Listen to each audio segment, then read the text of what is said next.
Bonjour à toutes et à tous, bienvenue dans cette nouvelle vidéo dans laquelle je vais vous montrer comment créer une vue éclatée sur SolidWorks.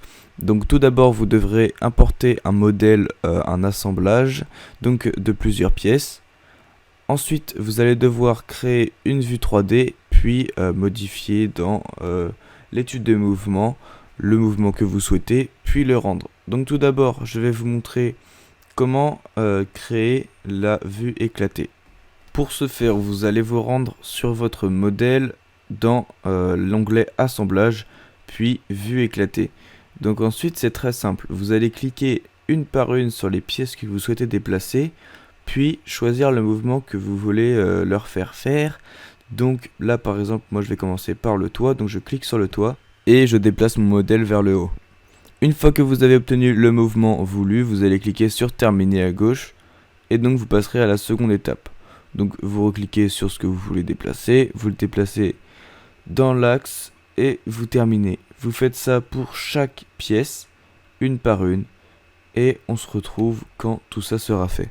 Voilà, quand c'est fini, vous n'avez plus qu'à cliquer à gauche sur la petite coche valider pour valider votre vue éclatée et donc passer à l'étude de mouvement. L'onglet étude de mouvement est en bas à droite, vous cliquez dessus.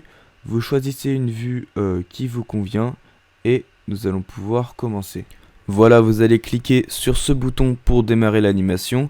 Une page va s'ouvrir vous demandant de sélectionner soit rassembler, soit éclater. Donc vous choisissez en fonction de ce qui vous convient. Puis vous choisissez la durée de l'animation que vous avez sélectionnée. Donc moi je vais laisser 10 secondes. Puis le retard de l'animation, le mieux est de laisser à 0. Vous validez. Donc là, l'animation est faite, ça se rassemble. C'est pas encore assez beau.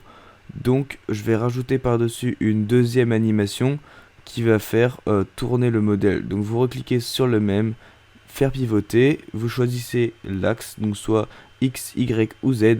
Personnellement je prends Y. Vous allez ensuite sélectionner le nombre de rotations, je vais mettre 0,2 pour ne pas faire une rotation complète.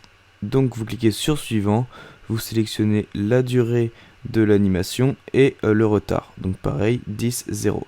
Voilà, donc là on peut voir que le modèle pivote et en même temps se rassemble. Voilà, j'ai modifié légèrement mon animation en rajoutant 2 secondes de rotation avant et après afin de pouvoir monter ça plus facilement. Ensuite vous allez cliquer sur ce bouton et ça va vous ouvrir la page pour rendre cette animation en fichier vidéo. Donc moi je sélectionne .mp4 en 16 neuvième et en 60 fps. Voilà, vous vérifiez bien que c'est l'animation entière, puis vous faites enregistrer. SolidWorks va vous demander d'effectuer un nouveau calcul de l'animation, donc vous faites oui. Cela va prendre plusieurs minutes et vous pourrez enregistrer votre modèle. Voilà, donc j'espère que cette petite vidéo vous aura plu, qu'elle vous aura été utile. Si ça fonctionne, n'hésitez pas à laisser un commentaire. Et sur ce, je vous laisse avec l'animation.